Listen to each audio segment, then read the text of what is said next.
எனக்கு டீசனுக்கு நம்ம டேயோட ஃபனா மை ரெட் ஹஸ்பண்ட் எபிசோட் 156 தான் பார்க்க போகிறோம். So it's must imagine yourself. Okay, வாங்க நம்ம வீடியோக்குள்ளே போகலாம். லாஸ்ட்டாக எதிரும் முடிச்சிருந்தோம் அப்படின்னா, இறைவா மல்லிப்பூ மாங்காய் தேங்காய்னு வாங்கி வினிஷாவுக்கு கொடுக்க சொன்னால் கார் டிக்கியில் வச்சுருக்கேன்னு சொல்கிறான்.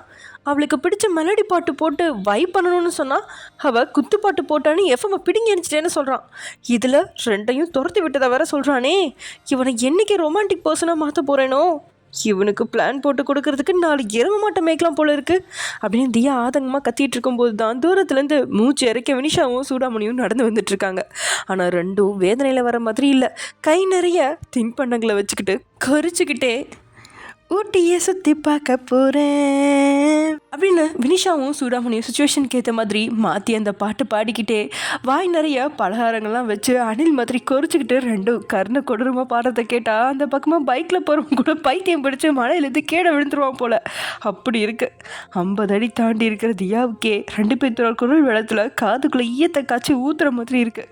அட கடவுளே, இதுக்கு என் குரல் எவ்வளவோ பரவாயில்ல போல இருக்கே.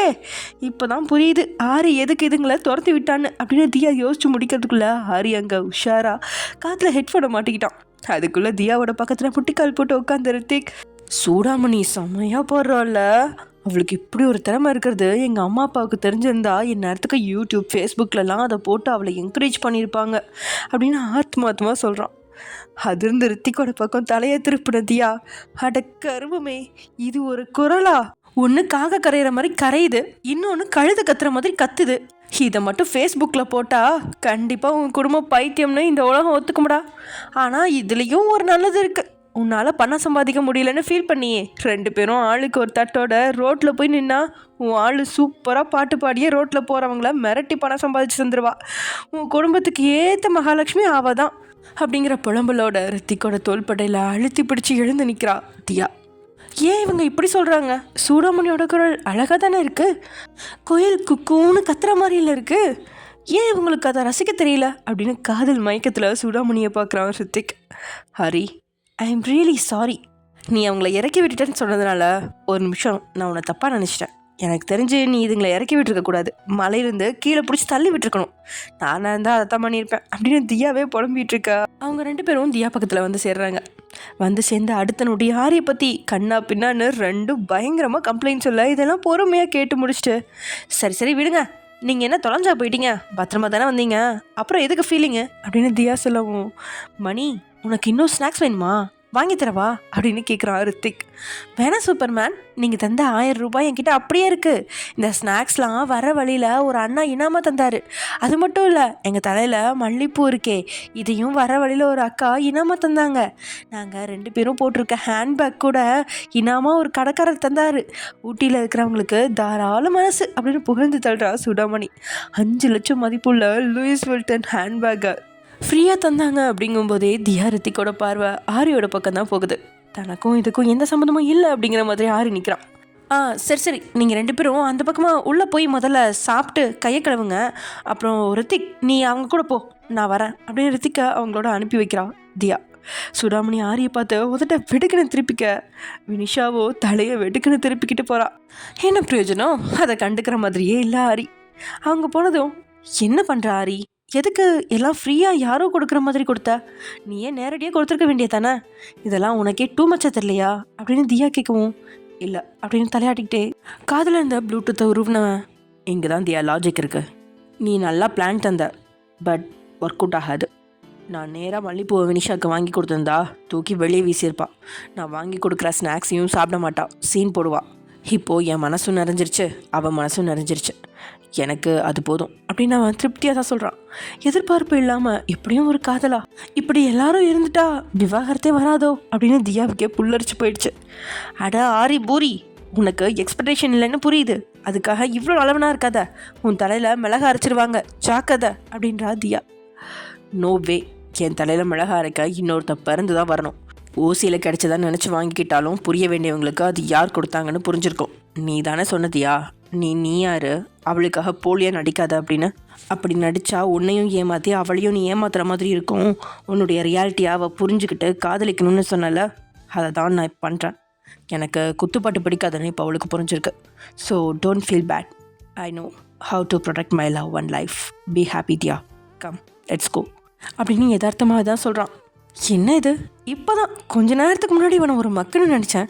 இவன் நம்பர் 1 ஜீனியஸாக இருக்கானே. இவன்கிட்ட நான் தான் டியூஷனுக்கு போகணும் போல இருக்கே அப்படின்ற மைண்ட் வாய்ஸோட ஆரி கூட அந்த பார்க்குள் நுழைஞ்சவ வினிஷாவை பார்த்தா அவள் அந்த ஹேண்ட்பேக்கில் நீளமான அவன் நகத்தை வச்சு சுரண்டி திகைச்சு பார்த்துட்ருக்கா. அவளுக்கு புரிஞ்சிருச்சு இது ஒரிஜினல் பிராண்ட் அப்படின்னு. ஒரு பக்கம் தலையில் இருக்கிற மல்லிகைப்பூவை தொட்டு பார்க்குறா. அந்த ஸ்நாக்ஸ் எல்லாத்தையும் ஹை குவாலிட்டியில் இருக்க அதையும் டேஸ்ட் பண்ணபடியே ஓரக்கனால ஆரியே பார்க்குற வினிஷா. பாலா பாலா அங்கே பாருடா அந்த ஆன்ட்டியா, கண்ணில் கண்ணாடி, விலை கூடன 100 ரூபா பேக்கு, செருப்பு, சுடிதார்னு எவ்வளோ அழகாக இருக்காங்கல்ல. இதுக்கு தான் பிறந்தா பணக்காரங்களா பிறக்கணும்னு சொல்கிறது. நீ சீக்கிரம் படித்து பெரிய பணக்காரன் ஆகி எனக்கு இது மாதிரி பல கூடின பொருளை வாங்கி தருவியா அப்படின்னு சின்ன வயசு வேணுக்குட்டி பயங்கர ஆவலா அவனை பார்த்து கேட்குறா. நான் கண்டிப்பாக பெரிய பணக்காராகுவேன். எங்கள் அப்பா மாதிரி நானும் பிஸ்னஸ் பண்ணி பணம் சம்பாதிச்சு உனக்கு எல்லாம் வாங்கி தருவேன். நீ அதுக்கு பதிலாக என் கூடவே இருந்து ரவுடி பசங்க கிட்டேருந்து என்னை காப்பாற்றணும், சரியா அப்படின்னு அந்த வயசில் சரியான பேக்காவும் பயந்தாங்கொழியாகவும் இருக்கான் ஹாரி. கண்டிப்பாக நான் உன்னை பாதுகாப்பேன், உன் கூடவே இருப்பேன், உன்னை விட்டு போகவே மாட்டேன், கவலைப்படாத அப்படின்னு சொல்லி சின்ன பிள்ளையா அவன் கையை பிடிச்ச அவன் தான் உலகம் அப்படின்னு சுற்றின அந்த நிமிடங்கள் நினைவில் வந்து போக அவளோட பார்வையை ஆரி தன்னை கவனிக்கலை அப்படிங்கிற நம்பிக்கையில் அவனையே பார்க்குது. ஆரியும் எங்கோ பார்த்தபடி தான் இருக்கான். ஆனால் அவனுக்கு தெரியும் பார்க்க வேண்டிய கண்கள் தன்னை தான் பார்க்குது அப்படின்னு. இதை கவனிச்சுக்கிட்டு இருந்த தியா தான் பக்கத்தில் வேலியில் உட்காந்து மண்டையில் கையை வச்சு சொரிஞ்சுக்கிட்டு இருந்த குரங்கு கிட்ட இவன் கூடிய சீக்கிரம் வினிஷாவை பிக்கப் பண்ணிடுவான் போல இருக்கு அப்படின்னு சொல்லிட்டு போறா. அதே சமயம் இங்கே சாவு பயத்தை கண்ணில் காட்டிட்டான். உண்மையிலேயே பயமாக இருக்குடா. அவன் என் பையனை பார்த்து ஏதாவது சொல்லி அவன் மனசை மாற்றி அவன் கூடவே கொண்டு போயிட்டு வரணும்னு எப்பவுமே பயங்கரமாக யோசிப்பேன். இன்றைக்கி கையில் கிடச்சவ அசால்ட்டாக சொன்ன போய் நம்பி விட்டுட்டு வந்துட்டேன். இவ்வளோ நாள் அவள் எங்கேயோ இருக்கா. என்ன தான் முயற்சி பண்ணாலும் என் பையன் பக்கம் நெருங்க முடியாது. என் பையன் அவளை சேர்த்துக்க மாட்டான்னு நினச்சேன். ஆனால் இப்போது எனக்கு பயமாக இருக்குது. நம்பி தான் நம்ம கிம் குடும்பத்தோட எதிர்காலமே இருக்குது அப்படின்னு வீல் சேரில் உட்காந்து ரகுநாதன் கிட்ட புலம்புறான் சுனில். அண்ணா பயப்படாத, அவள் என்ன தான் பக்கத்தில் வந்தாலும் உன் பையன் அவளை சேர்த்துக்கவே மாட்டான். அவள் என்ன சொல்கிறான்னு காது கொடுத்து கேட்கவும் மாட்டான். சின்ன வயசுலேருந்து அவளை பற்றி நிறைய விஷயத்த சொல்லி தானே டேயை வளர்த்துருக்கோம். அவன் எப்போவுமே நம்ம கைப்பிடிக்குள்ளே தான் இருப்பான். பயப்படாத, மகேஸ்வரி உன்னை குழப்பி விட்டுறதுக்கு ஏதேதோ வாய்க்கு வந்தபடி பேசியிருக்கா. அவள் ஒரு பொம்பளைன்னு அவள் சொல்கிறதையெல்லாம் நம்பி புலம்பிகிட்டு இருக்கா. பி கூல் அப்படின்னு கழுத்தில் போட்டிருக்க பேண்டேஜால் அதிகம் பேச முடியாது அப்படின்னாலும் அண்ணனுக்கு ஆறுதலான வார்த்தைகளை அள்ளி தெளிக்கிறான் ரகுநாதன். அதை கேட்க மனசுக்கு இதமாக தான் இருக்குது. ஆனாலும் ஏதோ தப்பு நடக்குதோ அப்படின்னு சுனிலோட மூளை பயங்கரமாக யோசிச்சுட்ருக்கா. அந்த பக்கமாக வந்தட்டே தனியாக உட்காந்துருந்த ஜிட்டோ அப்படிங்கிற 16 வயசு சின்ன பையன் பக்கத்தில் வந்து உட்காரான். என்னடா நேத்திலேருந்து பார்க்குறேன், எப்போவும் தனியாகவே இருக்கா அப்படின்னு டே கேட்கா. டேயோட முகத்தை கூட பார்க்காம எங்கேயோ பார்த்தபடி இருந்தவன், எனக்கு யார்கிட்டையும் பேச பிடிக்கல, தனிமையில் இருக்க தான் பிடிச்சிருக்கு, என் பக்கத்தில் வந்து டிஸ்டர்ப் பண்ணாதீங்கண்ணா, போயிடுங்க அப்படின்னு எப்பயும் பேசுகிற மாதிரியே சிறுசிறுப்பாக பேசுகிறான் அந்த பையன். முன்னாடியெல்லாம் அவனை கண்டும் காணாதது மாதிரி தான் போவான் டே. ஆனால் இப்போது போக முடியல. சின்ன வயசில் ஒரே ரூமுக்குள்ளே அடைஞ்சு கிடந்த தன்னை இந்த சின்ன பையன் அப்படியே ஜெராக்ஸ் எடுத்து காட்டுற மாதிரி இருக்கு. ஏன்னா இவனோட அம்மாவும் ஓடி போயிட்டா. எங்கே ஓடினா, யார் கூட ஓடினா அப்படின்னு இது வரைக்கும் யாருனாலையும் கண்டுபிடிக்க முடியல. 4 வருஷம் ஆயிடுச்சு. அப்பாவுக்கு இன்னொரு கல்யாணமும் புதிய அம்மாவும் 2 வயசில் குழந்தையும் இருக்குது. ஆனால் இவன் யாரு கூடயும் பேசுகிறதாவும் இல்லை, ஒட்டுறதாவும் இல்லை. எந்த நேரமும் தனிமை. ஒரு மொபைலும் இருக்கு அவன்கிட்ட, அதுவும் அவனோட மொபைலும் மட்டும்தான். பொறுமையாக அவன் தோளில் கையை போட்டுவேன். ரியாலிட்டியை பார்த்து பயப்படாத ஜிட்டோ, உன்னை மாதிரி தான் நானும். என்னை சுற்றி இருக்கிறவங்க கிண்டல் பண்ணுறாங்க, கேவலப்படுத்துகிறாங்கன்னு ரூமுக்குள்ளே அடைஞ்சு கிடந்து என்னோடய சைல்ட்ஹுட்டை தொலைச்சிட்டேன். இப்போ அதை நினச்சி ஃபீல் பண்ணுறேன். ஏன் ரியாலிட்டியை பார்த்து ஓடினேன்னு வருத்தப்படுறேன். நீ அந்த மாதிரி இருக்காத. உன் அம்மா ஓடி போனதுக்கு பின்னாடி ஏதாவது காரணம் இருக்கும். உன்னால் இந்த உலகத்தை ஃபேஸ் பண்ண முடியும், வாழ முடியும். அதை விட்டு நீ அடைஞ்சிருந்தா எல்லாருமே உன்னை கிண்டல் பண்ணிட்டு தான் இருப்பாங்க அப்படின்றான் டே. அவனோட வாழ்க்கையில் இது வரைக்கும் டேயோட முகத்தை கூட நேராக பார்க்காத ஜிட்டோவோட பார்வை டேயோட பக்கம் தான் வருது. கிம் குடும்பம் எப்படி அப்படின்னா, ஆண் குழந்தைகளை அம்மாவோட கூட அவ்வளோவா நெருங்கி பழக விட மாட்டாங்க. அப்படி பழகுனா அந்த பிள்ளை அம்மா செல்லமாக போயிடும் அப்படின்னு எப்பயும் ஒரு டிஸ்டன்ஸ்லேயே வைப்பாங்க. இதனால தான் சுற்றி இருக்கிறவங்க கிண்டல் கேலி செய்யும்போது ஒரு சில பிள்ளைங்க கிண்டல் செய்கிற பிள்ளைங்களை அடிப்பாங்க. அதை பார்த்து அங்கே இருக்க டீச்சர்ஸ் அந்த குழந்தைய கண்டிக்க முடியாது. அந்த பிள்ளைகளோட அப்பா அம்மாட்ட இருக்கிற பணம் அந்த டீச்சர்ஸோட வாயை மட்டும் இல்லை, ஸ்கூலோட வாயும் மூடிடும். இதனால் யாரை வேணுனாலும் அடிக்கலாம், தங்கள் காலுக்கு கீழே வைக்கலாம் அப்படிங்கிற எண்ணம் கிம் குடும்பத்து பிள்ளைகளுக்கு சின்ன வயசுலேருந்து வந்துடும். ஒரு சில கிம் குடும்பத்து பிள்ளைங்க கிண்டல் கேலியை பார்த்து பயந்துருவாங்க. அவங்களுக்கு ஆறுதலாக யாரும் இருக்க மாட்டாங்க. அம்மா பக்கத்தில் இருந்தாலும் மகனுக்கு ஆறுதலாக 4 வார்த்தை சொல்ல யாரும் விடுறதில்ல. அப்பா அப்படிங்கிறவன் காலையில் வேலைக்கு போனால் சாயங்காலம் தான் வருவான். அவனுக்கு எங்கள் பிள்ளைங்களோட பேச நேரம். இதனால் ரியாலிட்டியை பார்த்தே பயம் வந்துடும். திரும்ப வெளியே போனால் கிண்டல் பேச்சு கேளிக்கை பேச்சு வந்துடும் அப்படின்னு தானாகவே ரூமுக்குள்ளே அடைஞ்சிருவாங்க குழந்தைங்க. ஆரம்பத்தில் சுகமாக இருக்கும். சில நாள் கழித்து வெளியே போகும்போது இன்னும் ரியாலிட்டியை பார்த்து பயம். மற்றவங்க கேலி கிண்டல் செய்யும்போது ராட்சசன் மாதிரி கோவம் வரும். அவங்கள கொண்டுடலாம் அடிச்சிடலாம் அப்படின்னு வெறி வரும். அப்படின்னு அந்த பிள்ளைங்களோட குணம் அப்படியே மாறிடும். விட்டு கொடுத்து போகிறது, சிரித்து பேசி பழகிறது அப்படின்னு எல்லாத்தையும் மறந்து கொடூரமானவங்களாகவும் எல்லாரும் முன்னாடியும் தன்னமது வாழ பணம் தான் வேணும் அப்படிங்கிற மனநிலை உள்ளவங்களாகவும் மாறிடுவாங்க. அப்படிங்கிறத விட மாற்றிடுவாங்க அப்படிங்கிறது தான் உண்மை. இந்த உண்மை ஜிட்டோவுக்கு புரிஞ்சதோ இல்லையோ, டேக்கு இத்தனை வருஷம் தாண்டி புரிஞ்சுது. ஜிட்டோ எதுவுமே பேசாமல் எழுந்து போயிருக்கா. அவனை இமைக்காமல் பார்த்தபடி உட்காந்துருக்கான். தூரமாக இருந்து இதை பார்த்துட்டு இருந்த சுனிலுக்கும் ரகுநாதனுக்கும் இப்போ தான் அடிவயிறு கலங்குற மாதிரி இருக்குது.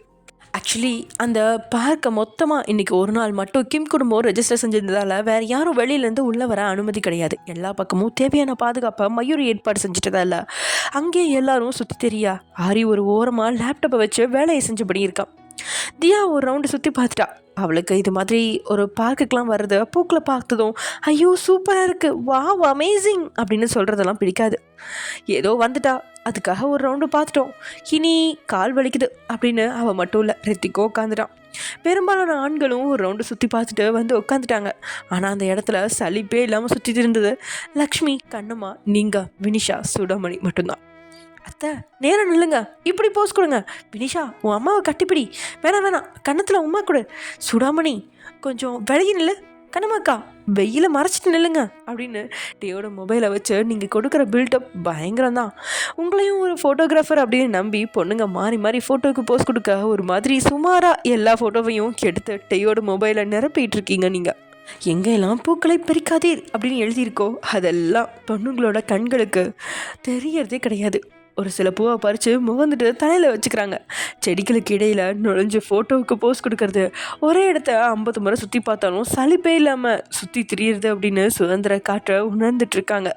இப்படி எல்லா பக்கமும் சுற்றி திரிஞ்சு கடைசியாக ஒரு இடத்துக்கு வந்தால் அந்த இடத்துல நுழையாதபடி கயிறு கட்டியிருக்கிறதோட உள்ளே நுழையக்கூடாது அப்படின்னு போர்டு ஒன்றும் எழுதி வச்சுருக்காங்க. என்ன இது, இங்கே போனால் தானே மழை விளிம்ப பார்க்க முடியும், அதை போய் எந்த கேனப்பையை மூடனா அப்படின்னு சூடாமணி சொல்ல, காட்டாற்று வெள்ளத்தை தடுக்க முடியாது, வாங்க போகலாம் அப்படின்னு சொல்லிட்டு நீங்கள் கைத்துக்கு இடையில் இருக்கிற கேப் வழியாக உள்ளே நுழைஞ்சிட்டிங்க. ஆரம்பத்தில் தயங்கினாலும் உங்களோட மற்ற பொண்ணுங்களும் அந்த இடத்துக்குள்ளே நுழைஞ்சிட்டாங்க. அந்த பார்க்கிலேருந்து கொஞ்சம் உள்பக்கமாக ஆள் நடமாட்டம் இல்லாத அந்த பகுதியில் அவங்க நுழையும் போதே அவங்களோட உடலை வருடி விட்டு போகுது குளிர்ந்த காற்று. பனிமூட்டம் நிறைஞ்சிருந்தாலும் அதை லேசாக விலகவும் அவங்க கண் எதிர அழகான செயற்கை தாமரை குளம் ஒன்று தெரியுது. எல்லா பக்கமும் பூத்து குலுங்கின அந்த தாமரை குளத்தை பார்த்த பொண்ணுங்க மொத்தமாக மதி மயங்கிட்டாங்க. சூப்பர், இந்த இடத்துக்கு ஏன் வரக்கூடாதுன்னு சொல்கிறாங்க, எவ்வளோ அழகாக இருக்குல்ல, நான் இவ்வளோ அழகான இடத்த பார்த்தே பல வருஷம் ஆச்சு அப்படின்னு சொல்லிட்டு ஒரு அடி எடுத்து வைக்கிறதுக்குள்ள கால் சறுக்கிட பொத்திரின்னு கீழே விழுந்துட்டா வினிஷா. அவளை எழுப்பி விட அவளை நெருங்கி வந்த பொண்ணுங்களுக்கும் கால் நல்லா சறுக்கிட எப்படியோ விழாமல் எல்லாரும் தடுமாறி நிற்கிறாங்க. இப்போ தான் புரிஞ்சுது, இந்த இடத்துல முழுசாக வழுக்கிட்டு இருக்கிறதால தான் யாரும் வரக்கூடாது அப்படின்னு எழுதியிருக்காங்க அப்படின்னு.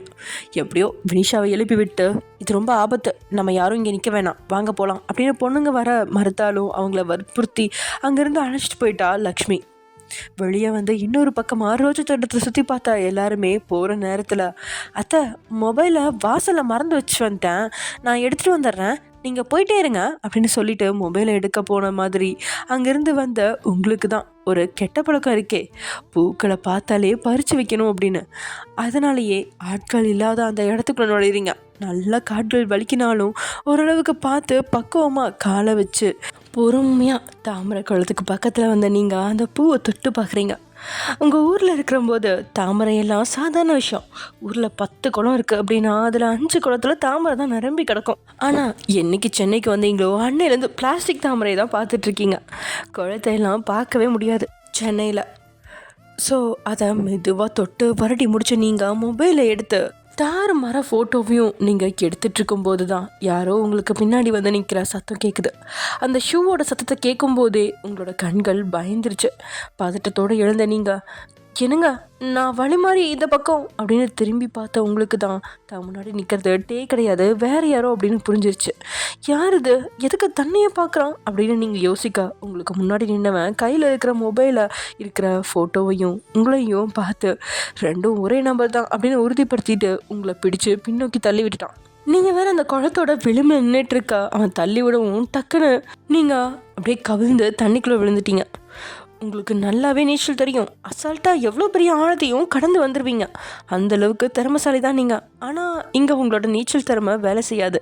அது ஆழமான செயற்கை குளமாக இருந்தாலும் அந்த இடத்த மொத்தமாக தாமரை வேர்கள் தான் ஆக்கிரமிச்சிருந்ததால கொஞ்சம் நீங்கள் மேலே வர பார்க்கும்போதே உங்களோட சேலை முந்தானா சரியாக எங்கேயோ மாட்டிருச்சு.